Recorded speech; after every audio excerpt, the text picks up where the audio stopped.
Page 38, Underneath the Stars. At the top of the page, they cover a little thing known as sympathetic vibrations. You can Google it and learn all about it. It works well on a string instruments. It doesn't work on electronic stuff. But when you have a string that vibrates, it could be a piano or a guitar or a violin or a cello or something like that. Something that vibrates, a string. When you play a note in one thing and it vibrates, that frequency, that vibration, causes other strings to vibrate. For instance, I'm going to use the pedal here because the dampers will mess it up. So I got to release the dampers so the strings are free to vibrate all they want to. So on a piano, if I play a C here, I can hear other C's and other notes too vibrate. So let's just say I'm going to push this C down here, but I'm going to push it down slowly so you can't hear it. I'm just pushing it down, but I didn't actually play the note. Now I'm going to play this C, and when I release it, I can hear this C. It's very faint, but I can still hear it. Might work better with a lower C. Let's go here and here. So this C, I'm going to push it down. I don't want to play it. I just want to push it down. That releases the damper. And now I'm going to play this C. And when I release it, I can hear this C. This C, the strings start vibrating because I played this one. That's sympathetic vibration. We consider this when we play an acoustic instrument like this because the vibrations are part of the overtone series. It's like when you use a pedal and you get all these overtones. One vibration causes another that causes another to vibrate. That's part of what sympathetic vibration is. I'm not saying overtones is sympathetic vibrations necessarily, but it's this one will cause this one to vibrate, and that one, and that one, and that one, and that one. It goes right on up. Each vibration gets weaker and weaker, but they're sympathetic vibrations. Now, as far as overtones, that's another thing. We can get it. That's a whole nother lesson. Maybe they'll get into overtones. I don't know. I haven't looked. But they talk about that up there, and for whatever it's worth, that's nice to know, I guess. However, Underneath the Stars. This is in the key of E major. It's got 4 sharps. This would be a good time to go do the scale on E major. 1 octave up and down if you don't know it. 2 octaves if you do know it. Don't go 2 octaves if you don't know it. Just take off a little bit at a time here. If you take off a big chunk, you'll just get frustrated and quit. So just take off a little bit. Just if you don't know the scale, 1 octave, and leave it at that. That's good enough. We got 4 sharps. So we'll deal with those because the F sharp, you know, the F sharp is always the first sharp in the key signature. The C sharp is always the second. The G sharp is always the third. And the 4th sharp is always a D sharp. So those 4 black keys, we're going to be using them wherever they are. I guess I could have done that too. Alright.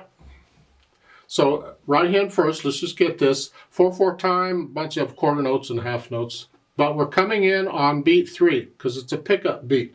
That means there should be some other measure with 2 beats in it. Well, if you look at the bottom, well, glory be, ain't that nice? It's got 2 beats in it, the way it's supposed to. See, the last video, they didn't do that. This is correct. So we're coming in on beat 3 here, and I'm going to do 4 here. So it's 3, 4, 1, 2, 3, 4, 1, 2.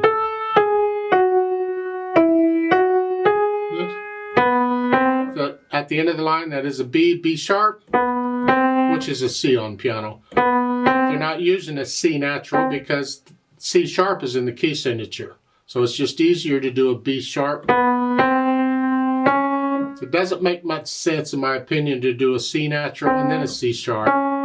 So they just sharp the B and go on up. There's another reason for doing a sharp instead of a flat, but it's getting off the subject. Just trust me, a B and a B sharp is there. And then go on. And then cross on thumb.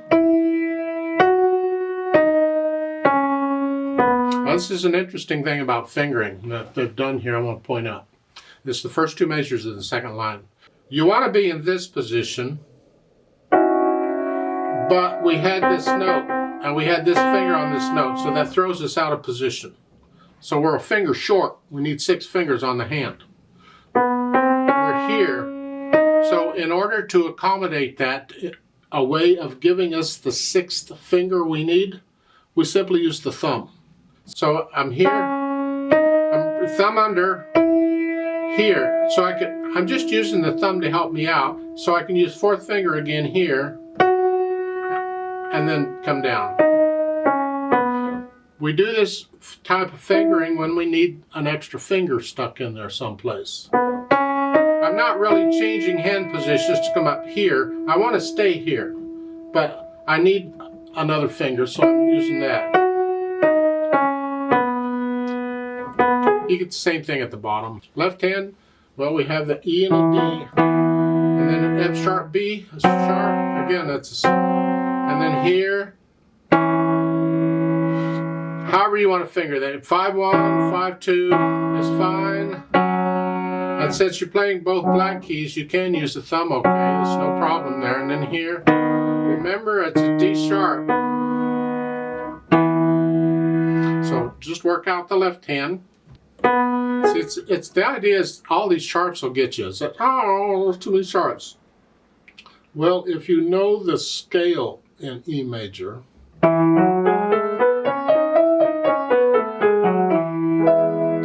then you'll know which black keys are in the scale, and when you see these notes in the music, you'll just play the black key, because you know it's in that scale, it's in the key. So when I play these notes here, I don't worry about an F sharp, it's part of the scale, I just do it. I have to concentrate on that D sharp, because that's not in the scale, that's extra. And then here, for that whole note, well, the D sharp is in the scale. I know it's a D sharp. I don't have to worry about it.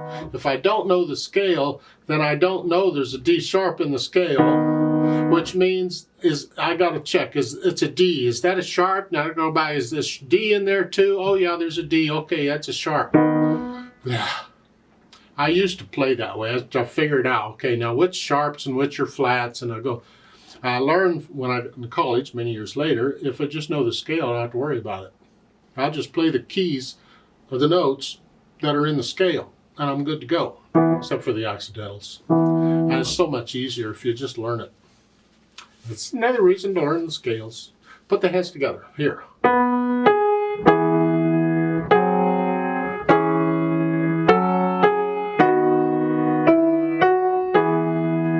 Now watch out here in the last measure, the first line, because the B, the left, both hands need it. Well, you're going to lift up the end of a phrase.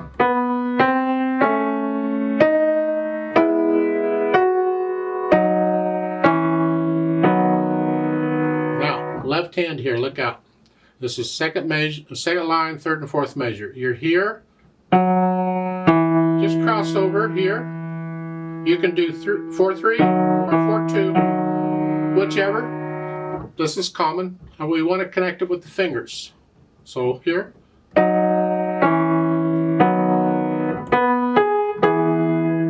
The second half is the same as the first half, so I don't play it too much except for the bottom. As far as articulation goes, you got phrasing in the right hand. Otherwise, just play it all connected.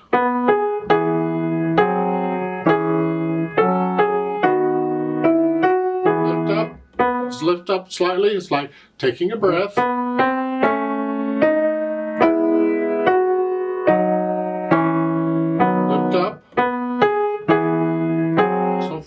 Dynamic, it's on the soft side. And tranquillo, tranquil, pleasant. Just, it's a nice piece to fall asleep to. It's not exactly a drinking song.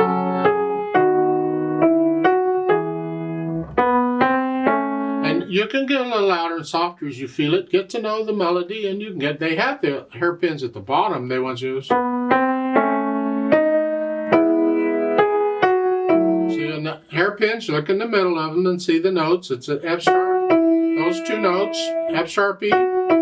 That's your target. You're going to go up to those notes and then back down. Don't go up more than about a medium soft though. This is not a piece to get loud. A little louder.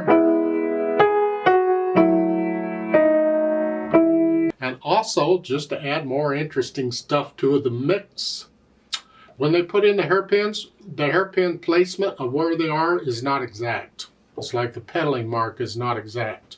So just because the hairpin happens to be here, the middle of it, doesn't mean that's really where it is. I mean, in my mind, it's really, those notes are the high point. They just didn't put the hairpins in the right spots. And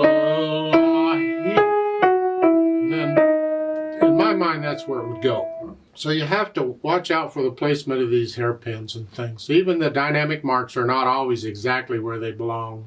We want to hear the melody though, so the left has to be really soft.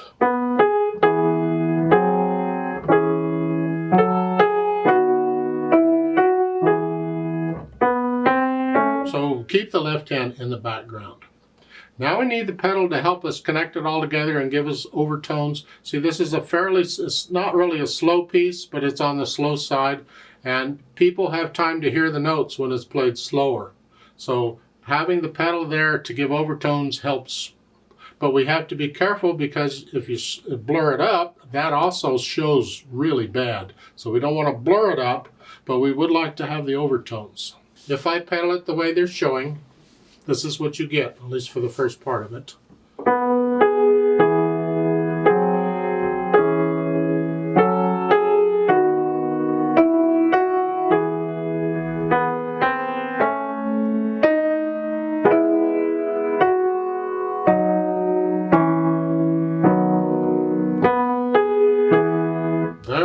If you're okay with that, go with it. I think it's a little I'd like to fine tune it just a little bit. For instance, at the beginning, I don't need both of those notes. So it'd be nice to lose the B. The problem is I have the G's after. I need the pedal to connect them. So what I'm going to do is I push the pedal down on the G right after the first G sharp there in the pickup measure, but I don't pedal the B. That way I can catch I can connect them. And then I change it for the half note. So it's now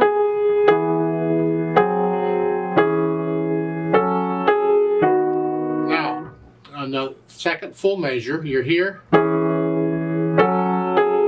I got this. So what I can do is I simply don't pedal the third beat. So it's here. I put it down on the G sharp, but not on the here. Here, and that way I don't smear them. And on the next measure, I don't pedal on the quarter notes. Now this is tricky pedaling and it's more advanced, and if you're struggling, forget it. But if you can get it, this kind of pedaling will really help you on these slow pieces. But on the last two measures of the first line, you're here. I want to connect the left hand here, here. I want to connect that. But I don't want to smear this. I don't want that. So what I'm going to do is I'm simply going to lift the pedal up for the third beat. So it's here. And then change it. So this way I can connect the left hand. And then lift it up. So it's a new phrase.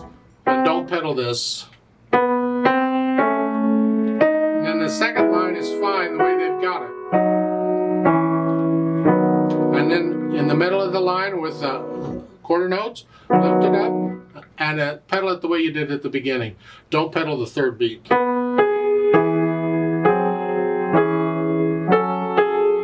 Again, just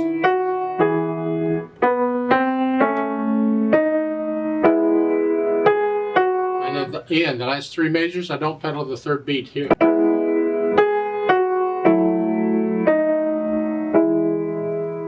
That's my suggestion on the pedal. It gets rid of some of the blurriness, but we still connect everything. It's just a nice, how fast you go is up to you. There's words to this, they don't have them in here, but there is.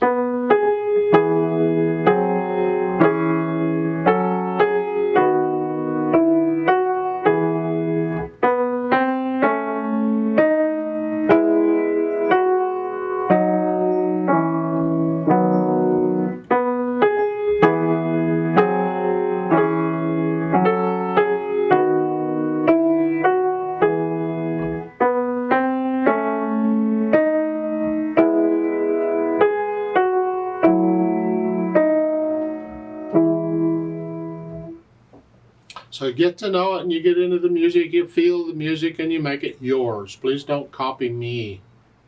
I like to play it with you very slowly. I'm not going to do any dynamics. I will try and do the pedaling as I described it.